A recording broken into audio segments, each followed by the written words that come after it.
May bagong pahayag po dito na talaga namang nakapagpasabog po ng balita sa buong crypto community.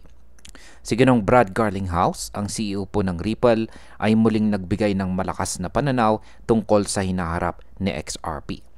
May nagsabing possible raw umabot sa XRP sa halos $943 bawat token. Pero paano nangyari ang calculation na ito at realistic ba ito? Kaya yan po ang siyang ating pag-uusapan sa video na ito. Pero bago po tayo magpatuloy ay pakibasa na lamang po muna ang disclaimer dito po sa ibaba ng ating screen. Yan, ano nga bang ibig sabihin ng 14% share sa SWIFT? Yan, meron pong tweet rito si Diana. Sabi niya, XRP's 943 scenario, Brad Garlinghouse just went nuclear. Ripple CEO dropped one of the boldest projections we've ever heard. XRP could capture 14% of SWIFT $1.5 quadrillion flows within 5 years. If it's true, then this isn't just bullish. It's historic. Let's unpack. Yan. Ano nga ba ang ibig niyang sabihin rito? At paliwanag po natin. Ayon po sa pahayag na lumabas po rito sa tweet, sabi raw ni Ginong Garlinghouse na may posibilidad na si XRP ay makakuha ng 14% ng annual flows ng SWIFT sa loob ng susunod na 5 taon or 5 years. Ngayon, ang SWIFT po ay hindi basta simpleng network. Ito ang ginagamit ng mga bangko at financial institutions para mag-facilitate ng international transactions. Tinatayang nasa $1.5 quadrillion ang dumadaan po sa SWIFT bawat taon. Kung makukuha po ni XRP ang 14% niyan, ibig sabihin ay may halagang $210 trillion na dadaan sa kanya. Para mas malinaw, ang buong GDP ng US ay nasa $27 trillion lamang. Ibig pong sabihin, mas malaki pa ang posibleng galawan ni XRP kaysa sa kabuuang ekonomiya ng Amerika. Ngayon ay paano po nakakaapekto ito sa presyo ni XRP? Kapag ganyang kalaking pera ang dumadaan kay XRP, hindi na po siya driven ng simpleng retail speculation. Hindi na lang siya apektado ng mga hype cycle. Ang magiging driver po ng kanyang presyo ay mismong liquidity demand ng mga institution. Ibig pong sabihin kung kailan talaga siya, kailangan talaga siya ng mga bangko at saka financial systems, mapipilitan po silang bumili at gumamit ng XRP. At dahil limitado lamang ang circulating supply, yan, tataas po ng tataas ang presyo.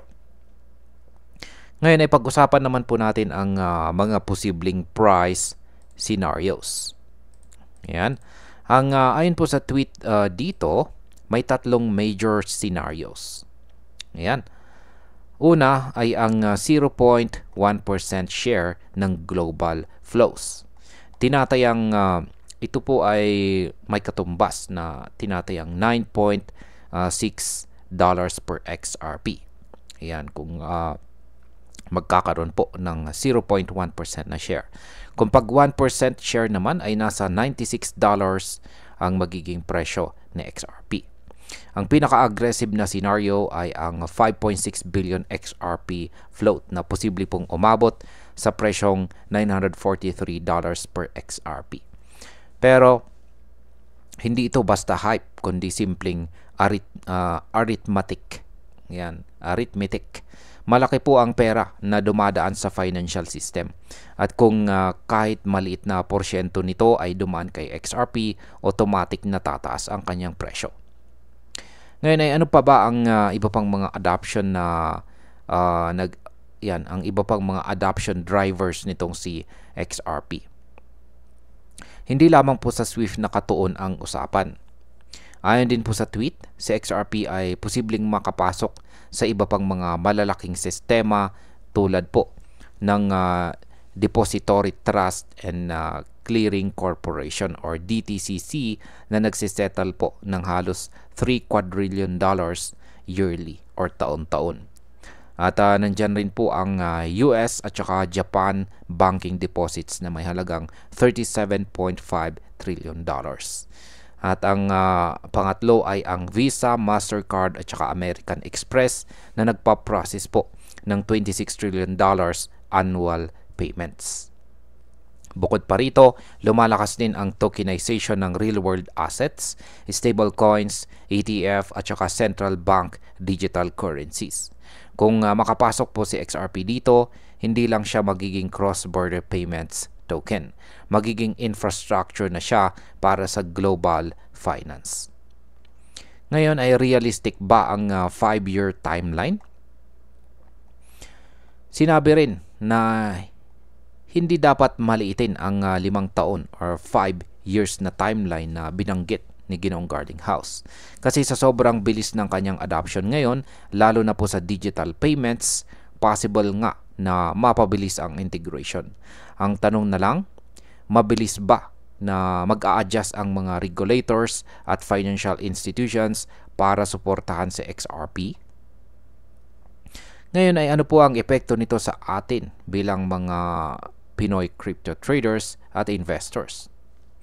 And para sa atin, ang ganitong klase po ng balita ay sobrang mahalaga.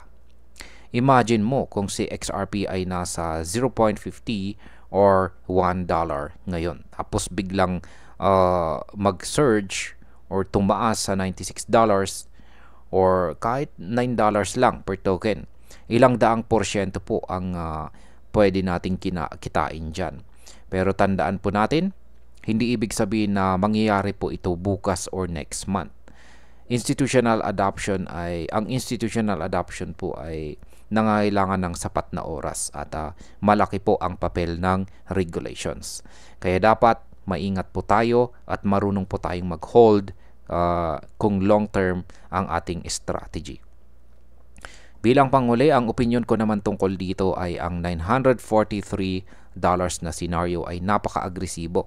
Hindi imposible, pero sobrang taas ng kailangang mangyaring adoption para maabot po yan. Mas realistic po ang $9 to $96 na price range kung makakuha sa XRP ng kahit maliit na porsyento ng global flows. Pero kung may isang token na kayang pumasok sa ganitong kalaking market, si XRP na po yan. Kasi ang focus po niya ay hindi retail hype, kundi tunay na paggamit sa global banking at saka settlement systems. Kaya kung hodler ka, yan, exciting po ang future or hinaharap. Kung trader ka naman, bantayan po natin ang bawat development kasi pwede pong mag-trigger ito ng malalaking galaw sa presyo. Alright, hanggang dito na lamang po tayo sa video na ito mga ka-crypto. Marami pong salamat sa panonood. Ingat po tayo lagi at God bless po sa ating lahat.